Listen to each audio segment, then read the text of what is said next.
কি নিশ্চয়ই হাতে সময় কম, সাথে টেস্টিও কিছু খেতে ইচ্ছা করছে। তো আমি বলছি, না লাগবে মাছ, না লাগবে মাংস, 10 টাকার একটা সোয়াবিনের প্যাকেট ডিরেক্ট দোকান থেকে নিয়ে এসো। এইবার সেটাকে গরম জলে ভালো করে ভিজিয়ে দাও। আর ওইদিকে বেশ খানিকটা রসুন আগে থেকে ছাড়িয়ে রেখেছিলাম, পেঁয়াজ কুচি করে নিয়েছি, টমেটোও কুচি করে নিয়েছি।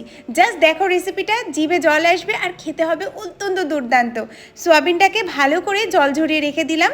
প্রথমে সরষের তেলের মধ্যে বেশ খানিকটা শুকনো লঙ্কা, মানে তোমাদের প্রয়োজন মতো শুকনো লঙ্কা আর একটা কাঁচা লঙ্কা বেশ ভালো করে ভেজে তুলে রাখবো।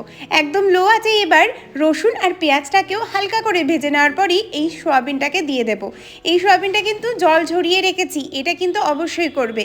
তারপর এর মধ্যে পরিমাণ মতো লবণ দিয়ে ভালো করে নাড়াচাড়া করে একটু লাল লাল করে ভেজে নেবে।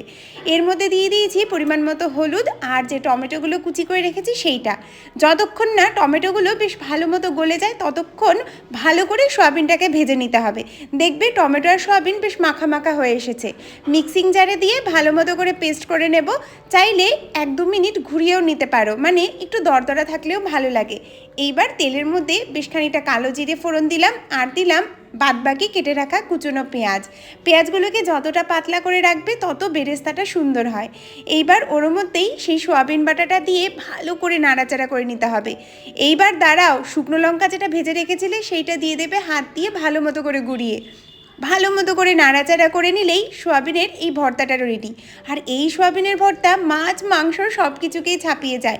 মাংসের কি দরকার, নিরামিষ এই সোয়াবিনের ভর্তাটা বানাও। মানে পেঁয়াজ রসুন আছে, মাছ মাংস নেই বলে বলছে নিরামিষ।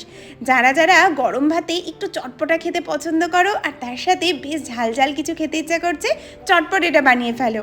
আমি তো সেদিন একা ছিলাম আর বাড়ি যাওয়ার দিন ছিল, তো ভাবলাম কিছু রান্না করতে ইচ্ছা করছে না, এইটা বানাই, এক পদেই বাজিমাত। আর খেতে যা হয়েছিল না, দুর্দান্ত। একবার শুধু বানিয়ে দেখো, তারপর আমাকে বলবে।